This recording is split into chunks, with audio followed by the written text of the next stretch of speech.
You wake up tired. You check your phone before your feet touch the floor. You already know what's waiting for you. 9 hours of work, maybe 10, a commute on either end, a to-do list that never actually ends. You assume this exhaustion is just what it means to be human. You assume your ancestors had it so much worse, but the real answer is far stranger. For most of human history, the average person worked less than you do. Not slightly less, dramatically less. Somewhere between 15 and 20 hours a week. The rest of the time was spent resting, talking, playing, and sleeping. This sounds impossible. How could people without supermarkets, without refrigerators, without a single modern convenience have more free time than someone with all of them? In the 1960s, an anthropologist named Richard Borshay Lee decided to find out. He traveled to the Kalahari Desert to study the Jew Hoansi people, often called the Kung. They lived by hunting and gathering, the same basic lifestyle humans practiced for nearly all of our existence. Lee expected to find a population on the edge of starvation, constant labor, constant scarcity. Instead, he found something else entirely. He tracked exactly how people spent their days. Hours hunting, hours gathering, hours doing nothing at all. When he added it all up, adults spent roughly 12 to 19 hours a week acquiring food. That's it. The rest of their waking hours went to socializing, storytelling, napping, and simply sitting together. Children weren't shuffled off to structured activities. Elders weren't pushed aside. Everyone had time. Lee's data shocked the academic world. Around the same time, an anthropologist named Marshall Sahlins took this research and turned it into a now famous argument. He called hunter-gatherers the original affluent society. Not affluent because they had more stuff. Affluent because they wanted less. Their needs were simple, and their environment, when left undisturbed, could usually meet those needs without much effort. Affluence, Sahlins argued, isn't about producing more. It's about the gap between what you want and what you have. Close that gap, and you're rich, even with almost nothing in your hands. This idea broke a story most people had never questioned. The story where cavemen were locked in a brutal, non-stop struggle for survival, where every single day was a desperate scramble against starvation. That story feels true. It matches the movies. It matches the textbooks. But the bones and the data tell something different. So what did people actually do with all that extra time? Mostly, they rested. Anthropologists studying foraging societies have repeatedly found that naps and idle time fill large stretches of the day. Not laziness, strategy. Hunting and gathering in a stable environment doesn't require constant motion. It requires bursts of effort, followed by long periods of recovery. Push hard, then stop. Push hard, then stop. Your body still remembers this rhythm, even if your calendar doesn't allow it anymore. There's something else too. Something that gets lost when we picture early humans as grim survivalists. They talked. A lot.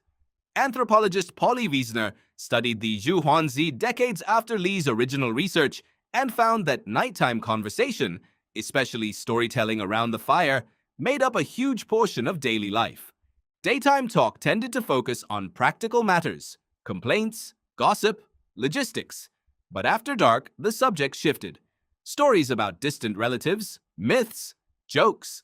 Wiesner found that firelight itself seemed to change what people talked about, pulling conversation away from conflict and toward connection.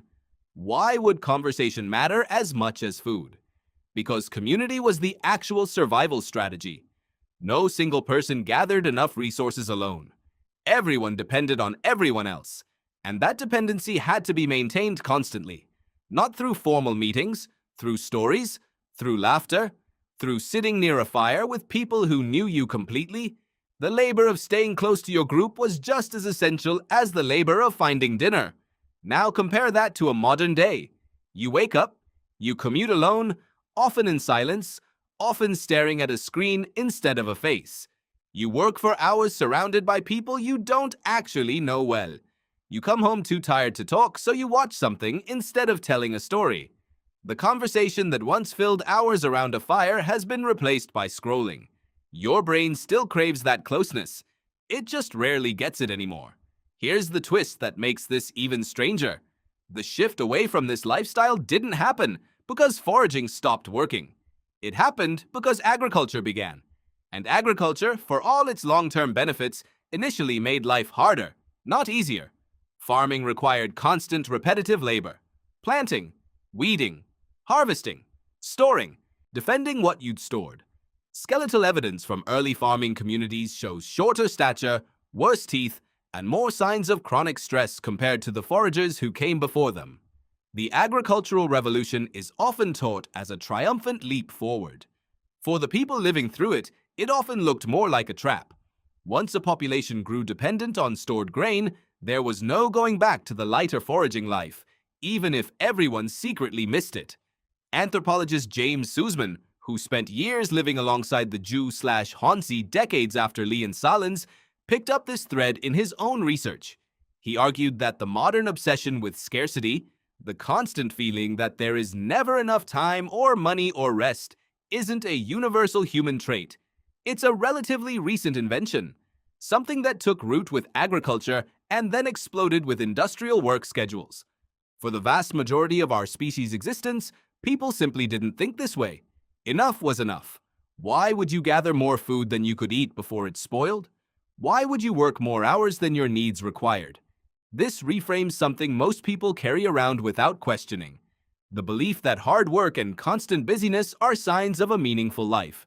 That belief isn't ancient. It isn't built into human nature.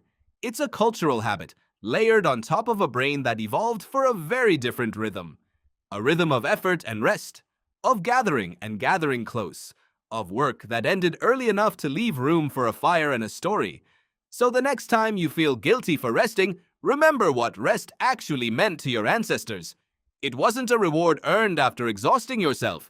It was simply part of the design, built in, expected, protected even by the social structure around them. Your fatigue today isn't proof that you're falling behind some ancient standard of toughness. It's often a sign that you're living further from that standard than you realize. You don't need to abandon modern life to feel this. You don't need a fire pit or a hunting spear. But you can notice when your day has no space left for unhurried conversation.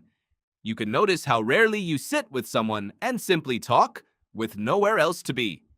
That space, the one the Jew/hoansi protected without even thinking about it, is the thing modern life keeps quietly stealing from you.